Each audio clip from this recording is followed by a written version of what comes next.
ശരി. സംസ്ഥാന അധ്യക്ഷൻ രാജീവ് ചന്ദ്രശേഖർ പ്രഖ്യാപിച്ച ബി.ജെ.പി. ഭാരവാഹി പട്ടികയ്ക്കെതിരെ എതിർപ്പ് രൂക്ഷം. മുൻ ഭാരവാഹികളായ വി. മുരളീധരൻ, കെ. സുരേന്ദ്രൻ എന്നിവരുടെ അനുകൂലികളെ പൂർണ്ണമായും തഴഞ്ഞാണ് ഭാരവാഹി പട്ടിക. പ്രഖ്യാപനത്തിൽ അമർഷം രേഖപ്പെടുത്തി പരസ്യ നിലപാടിലേക്ക് കടക്കുകയാണ് നേതാക്കൾ. വി. മുരളീധരൻ പക്ഷക്കാരനായ PR ശിവശങ്കരൻ കഴിഞ്ഞ ദിവസം സോഷ്യൽ മീഡിയ ഗ്രൂപ്പിൽ നിന്ന് ലെഫ്റ്റ് അടിച്ചിരുന്നു. ഇന്ന് അമിത്ഷാ പങ്കെടുക്കുന്ന നിർവാഹക സമിതി യോഗത്തിന് തൊട്ടുമുൻപാണ് ബി.ജെ.പിയിലെ രാജീവ് ചന്ദ്രശേഖറിനെതിരായ പടലപ്പിണക്കം മറനീക്കി പുറത്തുവന്നത്.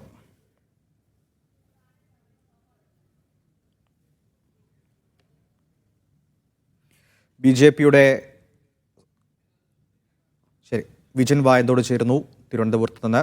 വിജൻ, അമിത്ഷാ തിരുവനന്തപുരത്തുണ്ട്. ഈ ഒരു പടലപ്പിണക്കത്തിൽ അദ്ദേഹം ഇടപെടുമെന്ന് കരുതാൻ പറ്റുമോ? നിലവിൽ ഇപ്പോൾ പരാതിയൊന്നും അമിത്ഷായെ നേരിട്ട് അറിയിച്ചിട്ടില്ല എന്നുള്ളതാണ് മനസ്സിലാവുന്നത്. എന്തായാലും ഇക്കാര്യത്തിൽ ഭാരവാഹി പട്ടിക പുറത്തു വന്നതോടുകൂടി കടുത്ത അതിർത്തിയിൽ തന്നെയാണ് കെ. സുരേന്ദ്രനും വി. മുരളീധരനും ഉള്ളത്. അത് അവരുടെ ബോഡി ലാംഗ്വേജിൽ ഉൾപ്പെടെ ഇന്ന് ഓഫീസിന്റെ ഉദ്ഘാടനം നടക്കുന്നതിനിടയിലൊക്കെ മനസ്സിലാക്കാൻ കഴിയും. എന്തായാലും ദേശീയ നേതൃത്വത്തിന് പരാതി നൽകാൻ തന്നെയാണ് ഇക്കാര്യത്തിൽ തീരുമാനം. കാരണം കഴിഞ്ഞ കുറെ കാലമായി സംസ്ഥാനത്ത് ബി.ജെ.പി. വോട്ട് വീതത്തിൽ ഉൾപ്പെടെ വർധനയുണ്ടായത് കെ. സുരേന്ദ്രന്റെയും വി. മുരളീധരന്റെയും ഒക്കെ കാലത്താണ്. അതൊക്കെ പരിഗണിക്കാതെ പൂർണ്ണമായും പുതിയൊരു രീതിയിലേക്ക് പ്രവർത്തനം മാറ്റുകയും ടി കെ കൃഷ്ണദാസ് വിഭാഗത്തിന് കൂടുതൽ പരിഗണന നൽകുകയും ചെയ്ത നിലയിലാണ് ഭാരവാഹി പട്ടിക രാജീവ് ചന്ദ്രശേഖർ പുറത്തുവിട്ടത്.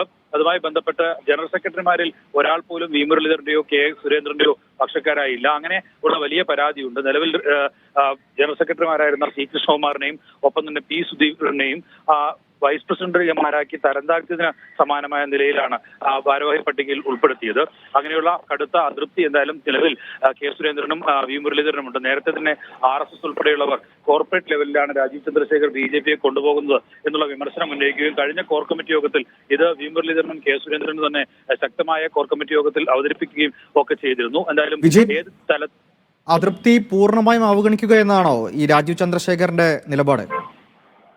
നിലവിൽ അഖിലേന്ത്യാ നേതൃത്വത്തിന്റെ കൂടി കൃത്യമായ പിന്തുണയോടെയാണ് രാജീവ് ചന്ദ്രശേഖർ സംസ്ഥാനത്തെ ഓരോ നീക്കവും നടത്തിക്കൊണ്ടിരിക്കുന്നത്. അഖിലേന്ത്യാ നേതൃത്വം തന്നെയാണ് രാജീവ് ചന്ദ്രശേഖരനെ പ്രസിഡന്റായി ഇങ്ങോട്ട് കൊണ്ടുവരികയും ചെയ്തത്. RSSനെ കൂടി മറികടന്നാണ് ഇത്തരം തീരുമാനങ്ങൾ കൈക്കൊള്ളുന്നത് എന്നുള്ളതാണ് ഈ തൊടുപുഴയിൽ ചേർന്നിരുന്ന ബൈഠക്കിൽ ഉൾപ്പെടെ ചർച്ചയായിരുന്നത്. എന്തായാലും ഈ വിഷയത്തിൽ ഇവരെയൊക്കെ മറികടന്ന് തന്നെ മുന്നോട്ട് പോവുക എന്നുള്ളതാണ് രാജീവ് ചന്ദ്രശേഖരന്റെ ലൈൻ എന്നുള്ളതാണ്. പക്ഷേ അതിൽ വിട്ടുവീഴ്ച ചെയ്യേണ്ടതില്ല എന്നുള്ള നിലപാടാണ് കെ. സുരേന്ദ്രനും വി. മുരളീധരനും എടുത്തിട്ടുള്ളത്.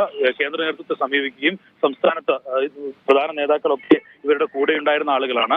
അവരെ ചാക്കിട്ട് പിടിക്കാനുള്ള ശ്രമം ഈ രാജീവ് ചന്ദ്രശേഖരന്റെ ഭാഗത്ത് ഉണ്ടാവുകയും ചെയ്തു. പക്ഷേ ഇത്തരം നേതാക്കളെ കൂടി അണിനിരത്തി രാജീവ് ചന്ദ്രശേഖരൻ നീക്കങ്ങൾ തടയണം എന്നുള്ള ഒരു ശ്രമം നടത്താനും സാധ്യതയുണ്ട്.